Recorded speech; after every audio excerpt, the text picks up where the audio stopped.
so many of these questions were just like, hey, I'm thinking of you. This is going to be a page in my story, and I know that. How did you get into social media? Best tips on actually seeing physical progress. And this is a good one. Do you still cold plunge? No.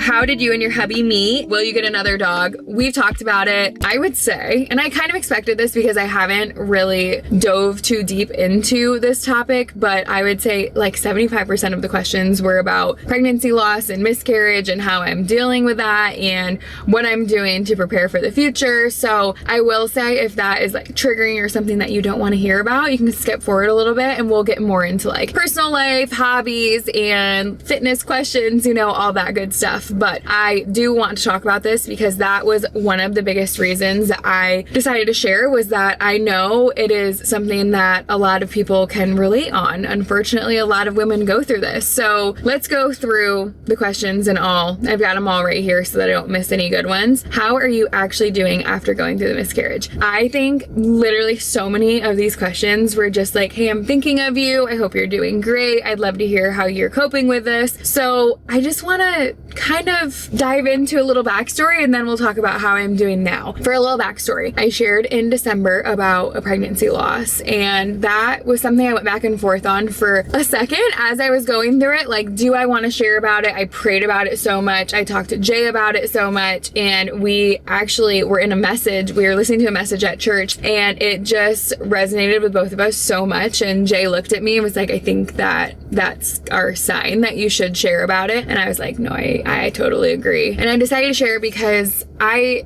share all about health and fitness in my life, and this is going to be a page in my story, and I know that. And I also know that a lot of other women are feeling isolated going through it, or they might go through it in the future, or they have gone through it before. And when you are in the middle of it, you feel like you're the only one who understands how that feels. And no matter what kind of support system you have, it is a very isolating and sad and confusing time in your life. Whether you were expecting a pregnancy or not, I have to imagine that that's probably what it feels like. I think where I struggled with it so much, especially in the beginning, was that it felt like it was God's perfect timing. And I still am believing that. I'm leaning on my faith, and I'll talk more about that in a few, that it still is God's perfect timing, and I know that. But we had been praying on it. We had been hoping for this. We've been preparing. I've been doing so much to prep my body for pregnancy. And so when it happened, it felt like all the stars were aligning, and like this was just perfect timing, really. And so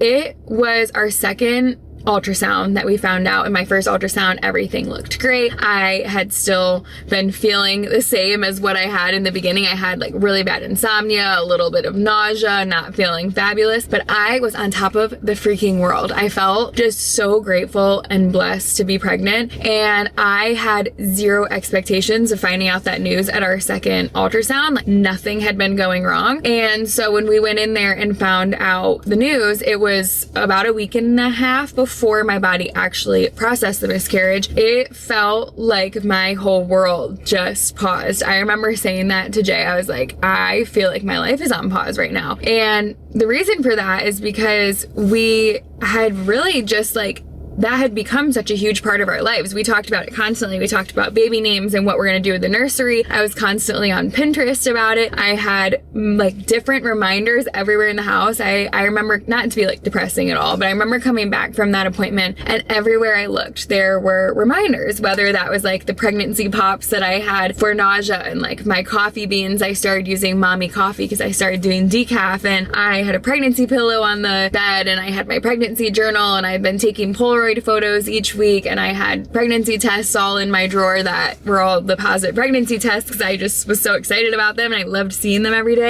And there were just little reminders everywhere that made it be like, what the heck? Like, why am I going through this? I feel like I was doing everything right. And that's a good reminder right there. Like, there are some things that are just not in our control. And I think that I found a lot of peace through my faith, and so did Jay. I think right away, Jay had really, he's a very even keel person. It had rocked him a lot. It was really, really hard on both of us, but he definitely put on a strong face for me majority of the time and like held us together. And I just knew I loved him so, so much. I didn't even know that I could love someone so much until I was with him. And then this happened, and I saw the way that he took care of me and the way that he carried our family through this, as like just he led me through any kind of pain. And I think that is why it's so important who you decide to choose your life with. And I also think, if nothing else, what I got out of that was really a newfound love for my husband in different ways. And once you experience like trauma or death or loss or whatever it is, I'm sure it just, you continue to get, you decide if you want to get closer as a marriage or if you want to fall apart. Same thing goes with your faith. If you want to lean on God or if you want to question God on why things are like that. And I think I just love my husband in a different way than I ever could have before going through this. But I just wanted to give you guys a little backstory. I had documented the entire first trimester that I had, since I had known. I started filming it all. I filmed our reaction when we found out, and I was due in June. So I think life started to look a lot different than what I had anticipated. You know, like the holidays were a little bit hard for me. When I would have announced my pregnancy was hard for me, and like when we were gonna do our announcement photos, you know, random things like that. And I'm sure June's gonna be a little bit of a doozy for me because that's just what I had been so excited about, of course. But here is the but. And I got a question that said, how has your faith helped you get through your recent loss? Just went through one as well. And I will say, if you have experienced this, if you're experiencing it right now, I just want to hug every single one of you. It is definitely something that you can't wrap your head around until you're in the middle of the storm or until you've gone through it. But I will say I have had, and so has Jay, we have had like this overwhelming supernatural peace throughout this whole experience because of our faith. And I know that because I was like, I felt immediately like, oh, this is going to absolutely rock my world. This is going to tear me to pieces. And throughout all of it, I've been able to really just learn patience. I've been able to trust in God's word. I know that he is faithful and that he has a bird's eye view of everything going on in my life, and I can only see what is right in front of me. And so who am I to try and control the outcome and to be questioning the why when he has my story already written, you know? And so that's something that we just have consistently come back to. And I have been, keep in mind, like we went to church here and there growing up. We were Christians and we believed in God and we would, you know, talk and pray about it, but we were not there every week. We were not doing Bible studies that much growing up. I feel like it was during college that I really found my love for my faith and really like understanding and learning all of it. But I have never relied on my faith like I have in this season of my life. Like I immediately go to prayer. If I have any kind of worry, anxiety, confusion, prayer. If I am really any emotion, if I'm driving, I'm praying. If I am in worship, I'm praying. Like there has never been something in my life that has made me just completely hand it all over to God the way that I have with this season of my life. And if you know me at all whatsoever, I am like a control freak about having structure and routine and having everything planned out and knowing exactly what's happening next. And this has just taught me that I shouldn't be in control. I'm glad I'm not in control, and I can do a lot of things to take care of myself, and I can do a lot of things to be productive and successful and whatever that is. But at the end of the day, I am not in control of what is going on in my life, and I have to be okay with that, and I have to trust with putting all of that into God's hands. Like here it all is, and I am just along for the ride, and I'm going to praise you through it all. So that's kind of going off on a tangent by just saying that honestly I'm doing a lot better. And I think the first days, without going like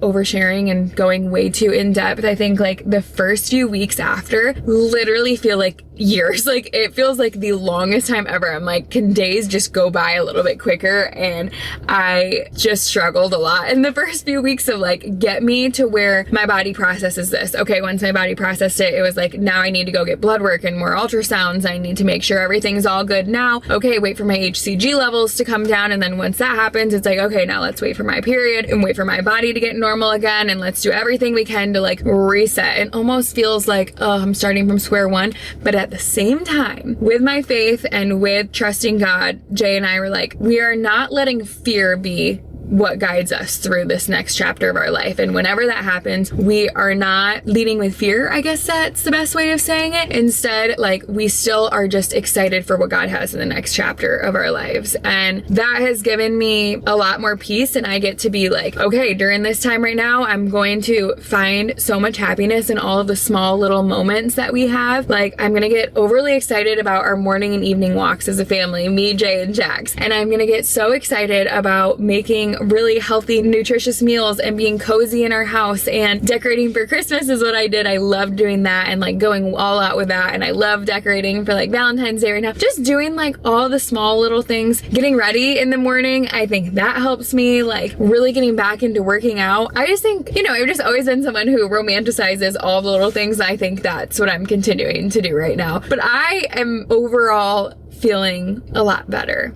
Is it hard some days? Yes. And if you sit near me in church, you probably are like, girl, you are not okay. Because I walk out and I just have like tear stains all down my face and I just lose it during worship. And there are random days that I just feel frustrated and confused and sad. And like, I have really just let myself feel all of those emotions. And so some days it's harder than others. But overall, I look back and I'm like, okay, we're making it through. Like, we're taking everything day by day, and all those days that felt like they were going by so slowly, like I made it through those days. So here we are, and I'm excited for the next chapter and whatever that looks like. But I do want to say thank you so much for anyone who has sent me messages or have just told me your story or whatever it might be, sent me your prayers and love. I'm so thankful for you. Another question was, what have you been doing to prepare for pregnancy? So I started working with a health coach that specializes in prenatal and postpartum, that she's not like anything to do with fitness, because that's actually, I have that specialization, I got that certification, but she more goes in depth on products that you should be using, like toxins, doing blood work, doing urine samples. We started that back in April, I believe. And it was a cool story. When I met her, I had already been like kind of frustrated, like, why is timing not working out the way that we had anticipated? And like, I thought it was going to happen a lot quicker than what it did. And when I met her, I'm like, oh, okay, God, that is such a God wink. And then she has been such a huge part of all of these different seasons, like pre-pregnancy, pregnancy, miscarriage, and then preparing my body for the next chapter. But we in April started doing like GI health, hormone levels. We just recently did toxin levels, and she helps me a lot with like going through all of the nutrients that I should be having, all of the different supplements that I should be using. So that has been super helpful. I've been reading a lot. I have a lot of really good book recommendations, which I shared in one of my recent YouTube videos of the ones that I have really been reading. I have not read just like a for fun read in so long, because I get so excited to have all of this new knowledge. So pretty much, I think for the last like 6 months, those have been the kinds of books that I've been reading. I also love doing that because since I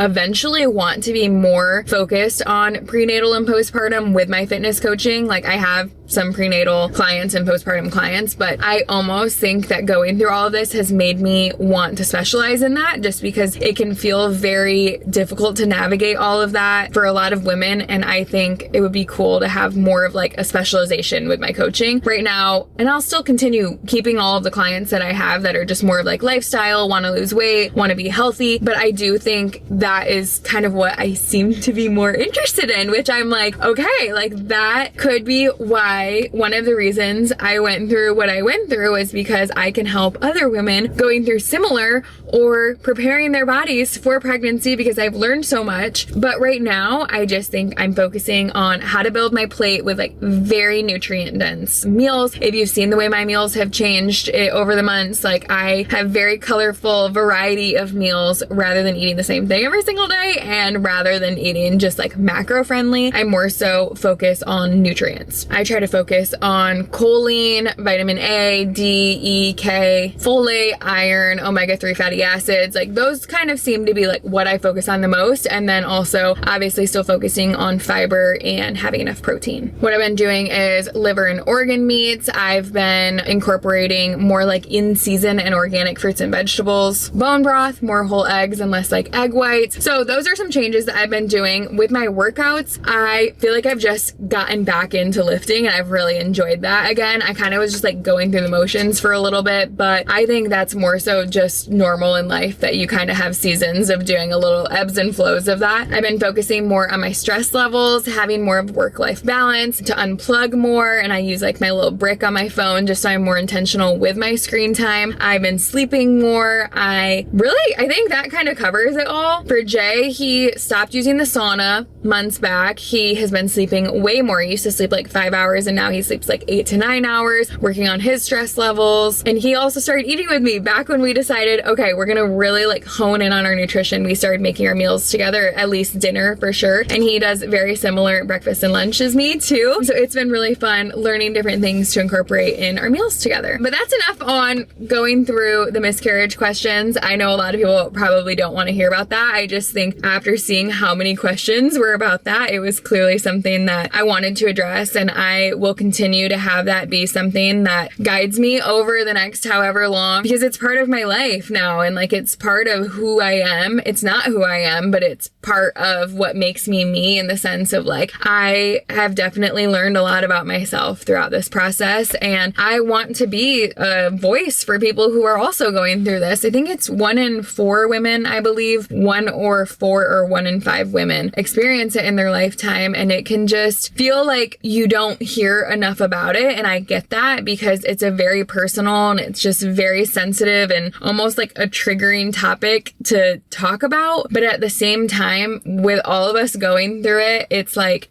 no, it needs to be talked about, and we need to know that we are not in the wrong here. I don't know, just remembering that in time, we're also going to have that season of our life, but we can still find happiness and joy in the season that we're in right now, in the waiting. And I actually have a really good message, and we'll close this section off. I have a really good message for you to listen to if you're going through this or you're in a season of waiting. So I'll link that in my description box, but it's from our church and it is so good. Okay, let's move on to, do you experience burnout with social media after doing it for so long? Honestly, here's my thought on this. I think the reason that I can be like as consistent with social media as I am and have not experienced burnout, even though I've been posting on social media since what, like 2018 or something like that, 2017 maybe even, I think because fitness coaching is my number one, and since that's like my main job, I more so look at social media as like, I do this because I want to do it and not because it's a means to an end. Yes, it is a part of my job. Absolutely. Is it also somewhere that I can market my other job, which is coaching and which is my PDF programs and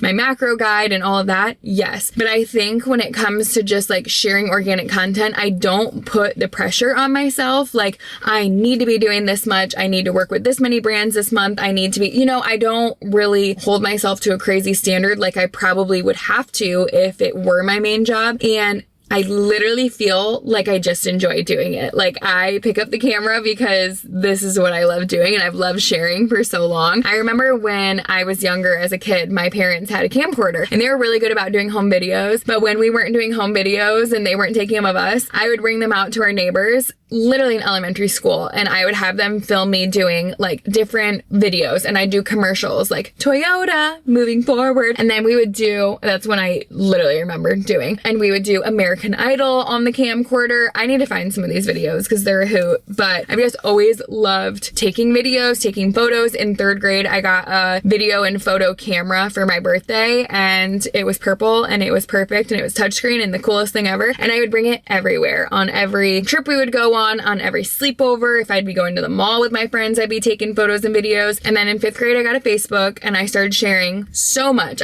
Sometimes I'll see like memories from 5th grade and I'm like, oh, I should not have had a Facebook. But long story short, I just have naturally been a sharer for so long and have just enjoyed doing it. And I'm like, it just feels very natural to me. And I don't feel like, oh, I'm doing this for engagement or I'm doing this to grow my platform. Like, it almost just has happened on its own that way, which is a blessing, of course. Like, I will never take for granted how much of a blessing social media has become. It is why I can do a lot of the things I can do. And I was able to stop working in a gym along with my online coaching. And I was able to do mostly all online and start my own business rather than working for someone else. So that was a blessing. But I do feel way more inspired without the pressure of having to perform a certain amount or have my numbers look a certain way on social media. How did you get into social media? I was posting on my personal and on my fitness account when I was in college and I was doing personal training, and maybe even before I started doing personal training, I had a fitness account, I feel like. But regardless, I was posting on those, and then when COVID hit, I had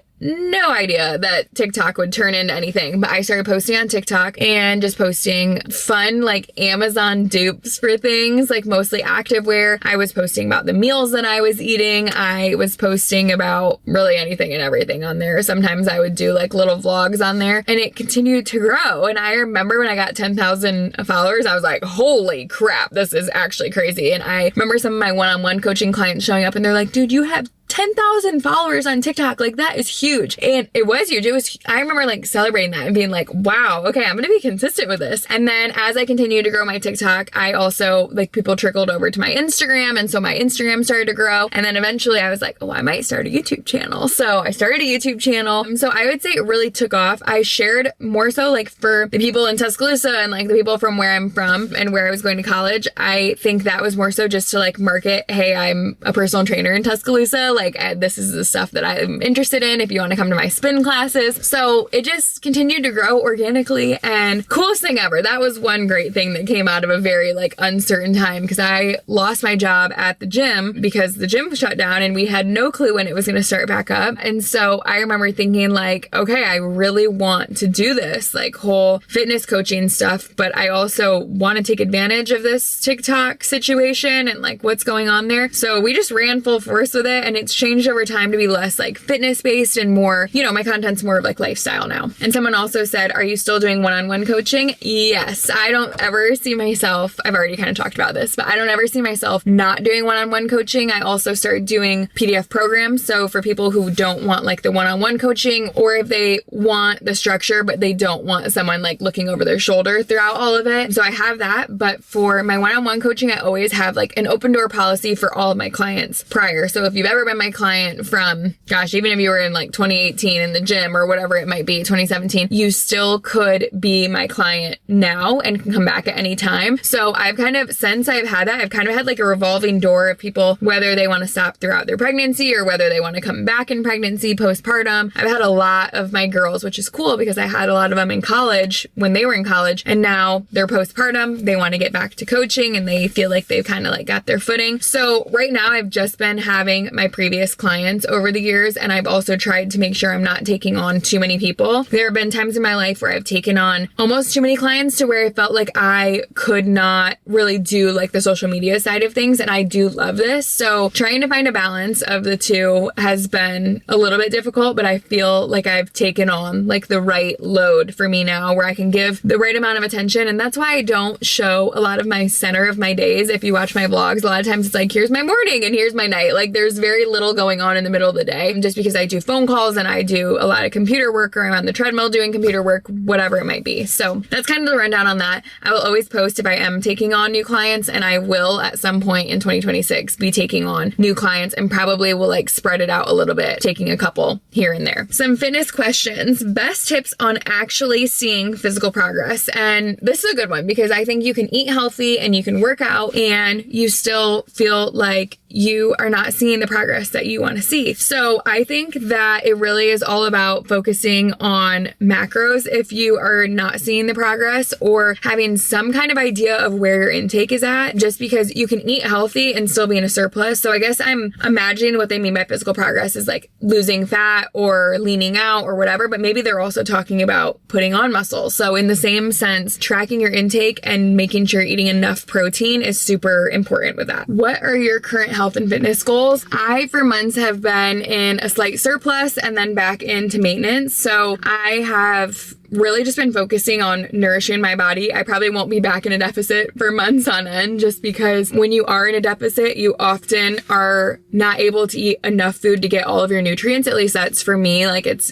a little bit difficult to do that, just because packing a lot of nutrients into each meal. And what I mean by that is like not just doing a yogurt bowl with a couple blueberries and some honey on top. Like instead, I'm also adding pumpkin seeds and pomegranate and apples and cottage cheese and, you know, whatever else to all of my food, to having eggs thrown in there Iron sausage, it makes it a little bit more calorically dense, so it makes it harder to be in a deficit, and that's just not my priority right now. Like leaning out as much as I can is not my priority. And I also am really focusing on longevity and putting on as much muscle mass as I can. So you probably have seen that I've been lifting weights a little bit more and like a little bit heavier and having more quality over quantity when it comes to my workouts and eating more. So my current goals right now, I want to be as strong as possible. Wouldn't mind putting on some mass on my glutes. Who doesn't want a better butt? I mean, let's be real. And then also continuing to be super dialed in on what my nutrition looks like and enjoying meals. Like I have been enjoying trying different meals. Do you still cold plunge? No. And I'm not saying I won't go back to it ever, but when I was posting about it, that's one con of posting on social media is that you get a lot of input. And I also think sometimes it's super beneficial, of course, but I kept getting people message me be like, hey, so like if you have any desire to get pregnant anytime soon, or you're trying to get your hormones right, or whatever it might be, I don't recommend the cold plunge because it can be a lot on a woman's body and stressful during the reproductive years. And so when I heard that, and then I also would hear it on podcasts and I would see it online when I'd look it up, I'm like, even if that's not always accurate, and maybe it isn't, and maybe it is, not worth it to me. I wasn't seeing enough like crazy benefits. I think my one benefit that I was really seeing from cold plunge is like it wakes you the heck up in the morning. It really does. I feel like maybe it helps my energy levels, but I feel like I have pretty good energy levels anyways. So I stopped doing that a while ago, and we actually gave our cold plunge to one of our friends because we weren't using it nearly enough. And once I stopped doing it, I feel like Jay kind of slowly stopped doing it. And so it was just sitting in our garage. So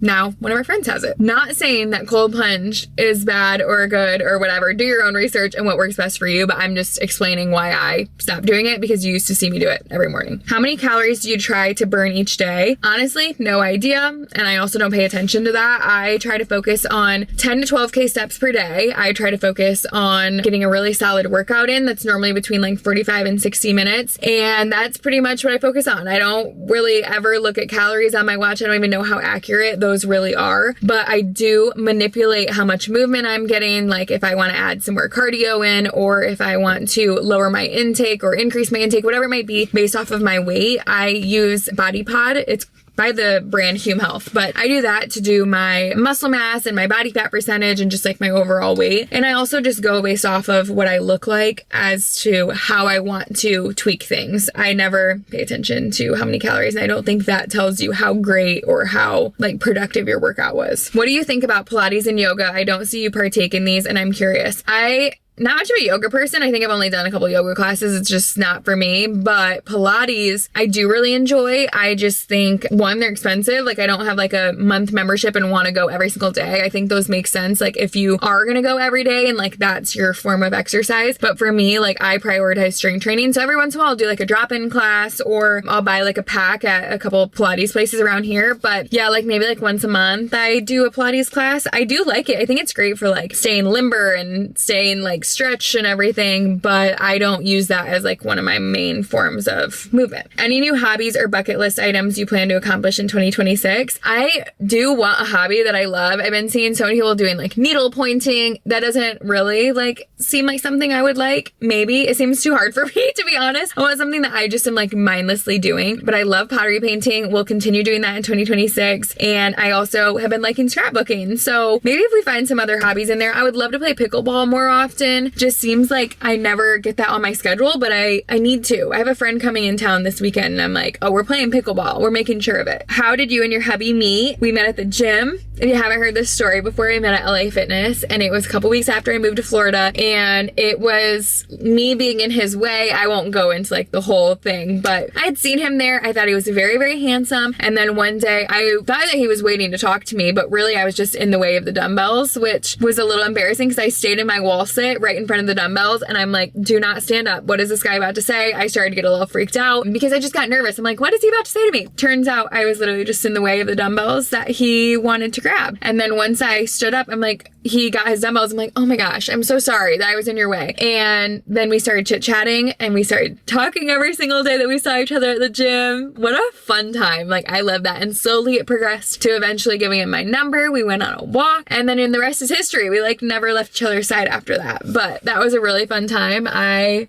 never was missing a day at the gym because I wanted to see him every day. And I remember saying to my parents, I'm like, oh, there's this really cute guy named Jason at the gym. And I never thought, even though I go to the gym all the time, I never thought I'd meet my husband there, just because I never was someone that would ever want to like be hit on while I'm working out or talk to while I'm working out. Like I would meet people every once in a while when I would like work at the gym. But once I moved to Florida, I'm like, when would I ever talk to someone or meet someone? You know, it all worked out perfectly. What do you love most about married life? I feel like Jay and I, you know, when they say opposites attract, like we have things that we're interested. We love fitness and we love being healthy and all of that. But when you talk opposites attract, like we literally are so opposite in so many ways. Like the way, let's see, I am kind of like what you see is what you get. Like I'll meet a stranger and I'm probably going to talk to you the same way that I'm going to talk to someone I've known for 10 years. Jay is like a little bit more reserved, takes a little bit more of like cracking the shell to really get his crazy sense of humor and like goofiness and just really being a chit chatter. But also he's someone who you have to earn his trust, and then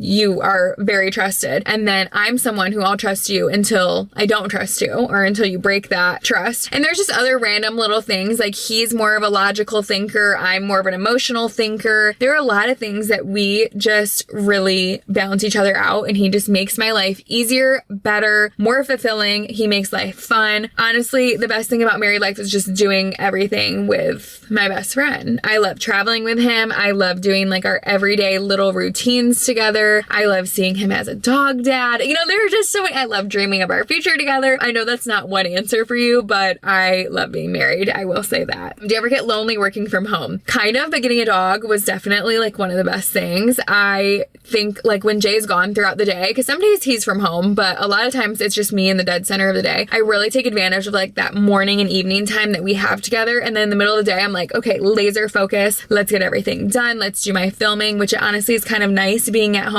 alone when I'm filming. If you've ever tried to film a video and you have someone near you, even after years, I still overthink everything I'm saying. And I'm like, oh, I sound stupid. Or I like jumble up my words, because if you're by yourself, like you can re-say it over and over again. But when someone else is around, you're like, oh gosh, I'm like overthinking my words a little bit. So it honestly works out totally fine. And then having Jax there, now that Jax is like a lot better behaved, it's a lot less work in the middle of the day. I will say it was very hard to get things done when he was a little puppy. But if you don't know, my husband is a real estate agent, but he also in the past months, I don't even know how long it's been, but he started a trailer rental and also a hauling company. So he's really still in his early stages of that, which means a time consuming thing. And he's trying to get all of it done just himself as like a one-man show. Are you drinking at all? I'm alcohol free as of recently. I was having like a glass of wine here and there. I'd have like an espresso martini to celebrate, whatever. I would say like once every 4 months, 5 months. I don't know. I went years of not drinking any alcohol, and then I was like, okay, I can have one here and there like for fun, but I really don't like how I feel when I drink, and I could go the rest of my life without having a drink, to be honest. But every once in a while, maybe I will have one. I don't know. It's kind of just like have a couple sips of it with anyone else, or I'll get a mocktail. Majority of the time, I'll do a mocktail. I never had like a concrete reason as to why I didn't drink, other than I just was like, I don't love how I feel, and there's not any like huge reason as to why I do. Last couple questions. I am getting a puppy soon. I want to be as great of a dog mom as you. Tips. That is so sweet of you. Getting a puppy was the best thing ever. I kind of went against it for a little bit, but once we got Jax, I was like, oh yeah, I needed this little soul puppy in my life. Like he is my guy, as you guys know. He never leaves my side. I would say do your research, try and figure out what works best for you and your dog. We use a holistic vet, and that has worked best for us. I don't know what your views are on that, or like what you do for your own medicine, or if you go to like a typical primary, or if you go to more of like a naturopath or a holistic doctor. But we found that to really work well with our dog. And then also just literally just loving the heck out of your dog. You're gonna be a great dog mom if you are already worried about it. So taking your dog on lots of walks. We bring Jax literally everywhere with us, and we want him to experience life with us right alongside of us. And, you know, maybe let your dog sleep in bed with you. He deserves it. But okay, will you get another dog? We've talked about it. As of right now, we're like, no, we're not gonna. Maybe eventually, but right now we just think I don't even think Jax wants another dog. He loves being the center of attention. So he has lots of play dates, and that's good. We have a couple friends that have dogs that we get them together. Like my friend Brenna has her dog Winnie, and that always works out really well. He gets to have some socialization, but also he's an only child. Were you and Jay always morning people? I've always been a morning person. I had some years in there in early college and like end of high school that I wasn't, but I feel like that's normal just from like staying up too late and whatever. But I have always found so much peace in the mornings, and I love the morning time. I feel like that's the most productive time for me, and just like very peaceful before the world's awake. How do you stay so productive and always moving? That's actually something that I'm like, okay, we need to be productive when we're being productive, but also need to like have time to slow down, zen, kind of just like relax a little bit. So I've been doing more like relaxing night routines and like trying to slow down with that. But that has kept me very productive in the times that I am productive. Like doing my productivity hours, writing to-do lists really helps me, having some structure with my day, and really like setting my intentions for the day in the morning. I'm like, okay, even when I'm laying there before getting up, or when I get up, I put in my journal, here are the things that I want to accomplish today. Here are the things that are like my top priorities. And then if I get all of those done, here's what I'll focus on. And that's helped me a lot. I love being go, go, go. I love being a doer. Like that's just kind of who I am, and I feel like I thrive in productivity, to be honest, and not just doing stuff, like actually being productive and like moving forward in things and being creative. And I don't know, like I guess that's just who I am. I know that's not super helpful, but I think having structure and routine really makes a huge difference with that. So I hope those questions answer a decent amount of y'all's, and I know I just rambled and talked to you guys for so long, but I will have to do another one of these so we don't wait months before we catch up again. I love y'all so much. I hope that you guys enjoyed this little Q&A, and we'll talk soon. Bye!